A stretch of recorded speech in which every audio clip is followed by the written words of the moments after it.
ভালোবাসার সাত কাহনে আজ প্রথমে একটু গল্প করব, কিন্তু যা কিছু বলবো সব কিছুই কিন্তু কাল্পনিক। আচ্ছা, এই যে ভালো লাগা আর ভালোবাসা, এই দুটো কি এক? আমার তো মনে হয় ভালো লাগা আর ভালোবাসা কখনোই এক নয়। তবে কলেজের আমার এক বন্ধু, সে বলতো ভালো লাগা হলো ক্ষণিকের ভালোবাসা, কিন্তু আমার সেটা মনে হয় না। ভালোবাসা, তাও আবার ক্ষণিকের জন্য, সেটা কি আদৌ সম্ভব? ধরুন, কাউকে আপনার ভালো লাগে, তিনি যখন আপনার থেকে দূরে চলে যাবেন তখন আপনার খারাপ লাগবে। কিন্তু ধরুন, কাউকে আপনি ভালোবাসেন, তিনি যখন আপনার থেকে দূরে চলে যাবেন তখন কিন্তু আপনার কষ্ট হবে, ভীষণ কষ্ট হবে। আর এই কষ্টটা কাউকে বলে বোঝানো যাবে না। আর এটাই ভালোবাসা। ভালোবাসা সাথে করে কষ্টকে নিয়ে আসেই, একা কখনো আসে না। ওই অনেকটা এখনকার দিনের বাই ওয়ান গেট ওয়ান ফ্রির মতো। জীবনে চলার পথে আপনি হয়তো এমন কথা এক দুবার শুনেই থাকবেন। কথাটা হলো, আমি তোমাকে ভালোবাসি। আচ্ছা, যে বা যারা এই কথাটা বলেন, তারা কি সবসময় সত্যি ফিল করে কথাটা বলেন, রিয়ালাইজ করে কথাটা বলেন, মন থেকে বিশ্বাস করে কথাটা বলেন, নাকি শুধুমাত্র বলবার জন্যই বলেন? অনেক ক্ষেত্রেই এর উত্তর হ্যাঁ, আবার অনেক ক্ষেত্রেই এর উত্তর কিন্তু না। অনেক ক্ষেত্রেই দেখা যায় একে অপরকে ভালোবাসি বলার পরেও সম্পর্কটা এই 5-6 মাসের বেশি টিকলো না। কারণ যাই হোক না কেন, end of the day result হলো সম্পর্কটা ভেঙে গেছে, কারণ লাভ লেফট দেম। আচ্ছা, এই ভালোবাসি ভালোবাসি শব্দটা কি সত্যিই খুব সহজ, খুব হালকা একটা শব্দ, যেটা যখন খুশি যাকে খুশি বলে দেওয়া যায়? আমার তো মনে হয় আমি তোমাকে ভালোবাসি এই কথাটা যে কোনো কারোর সারা জীবনের সম্পদ হওয়া উচিত। যিনি বলছেন তারও, আর যাকে বলছেন তারও। ভালোবাসা বদলায় না।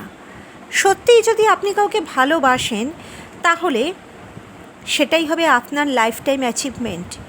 কখনো কখনো কেউ কেউ সিম্প্যাথেটিক্যালি ব্যাপারটা ট্রিট করে থাকেন। আসলে সেটা তাদের দোষ নয়।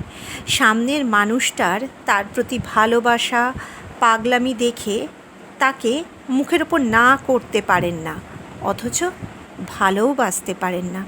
এই সম্পর্কগুলোও কিন্তু ভেঙে যায়, কারণ যে মানুষটাকে সিম্প্যাথি দেখানো হয়, তিনি হয়তো দয়া, সিম্প্যাথি এগুলো চান না, ভালোবাসা চান।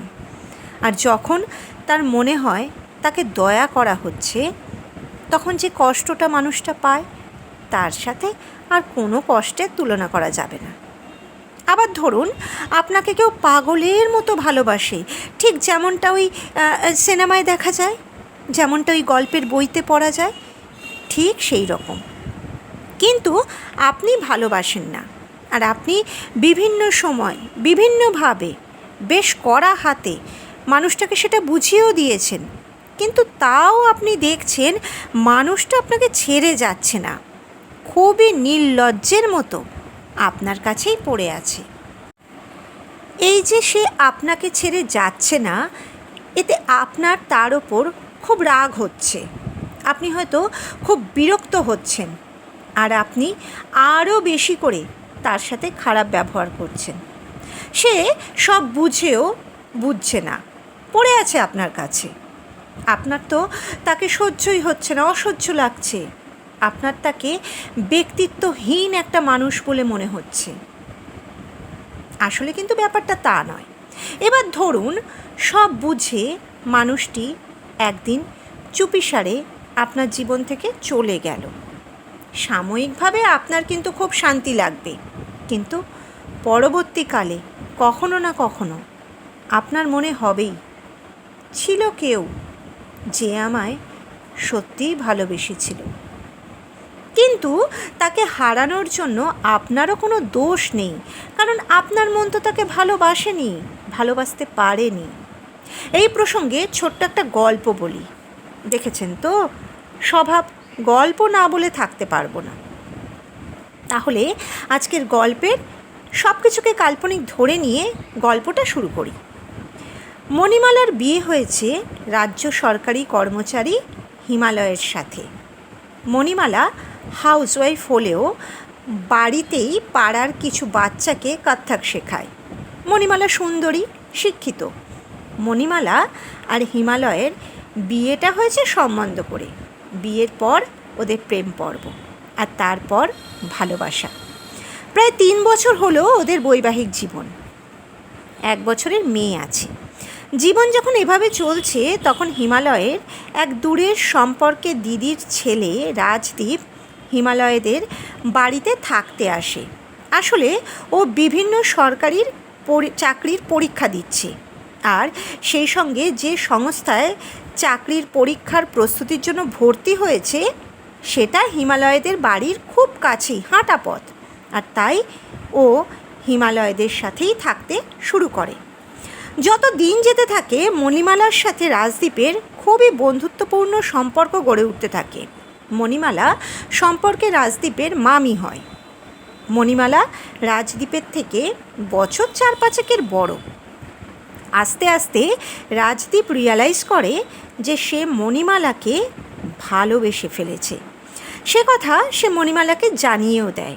মণিমালা জানায় যে সে হিমালয়কেই ভালোবাসে, আর রাজদীপের এসব খেয়াল মাথায় আনা একদম উচিত নয়। যত দিন যায়, রাজদীপের মণিমালার প্রতি ভালোবাসা পাগলামির পর্যায়ে পৌঁছয়। রাজদীপের বক্তব্য, ভালোবাসবো আবার মাথারও ঠিক থাকবে, সেটা কোনো মতেই সম্ভব না। মণিমালা রাজদীপকে ওদের বাড়ি ছেড়ে চলে যেতে বলে। রাজদীপ যায় না, রাদের যেতে পারে না মণিমালাকে ছেড়ে। মণিমালা হিমালয়কে বলে যে তার ওপর সংসারের খুব চাপ পড়ে যাচ্ছে, বাড়ির কাজ, রান্নাবান্না সে আর পেরে উঠছে না, আর তাই হিমালয় যেন রাজদীপকে এখান থেকে চলে যেতে বলে। মণিমালা রাজদীপের রান্নাবান্না বা রাজদীপের কোনো কাজ আর করতে পারবে না। হিমালয়ের মত না থাকলেও হিমালয় রাজদীপকে চলে যেতে বলে। 3 দিনের মধ্যে রাজদীপ চলে যায় ঠিকই, কিন্তু মণিমালাকে ছাড়া আর কাউকে ভালোবাসতে পারেনি। সত্যি, ভালোবাসা কেন যে এরকম, যার যাকে ভালোবাসার নয় সে তাকেই ভালোবেসে ফেলে আর সারা জীবনের জন্য কষ্ট বয়ে বেড়ায়। তো বন্ধুরা, আজকের এই বিষয় আপনাদের যদি কোনো মতামত থাকে তাহলে অবশ্যই জানাবেন। ধন্যবাদ।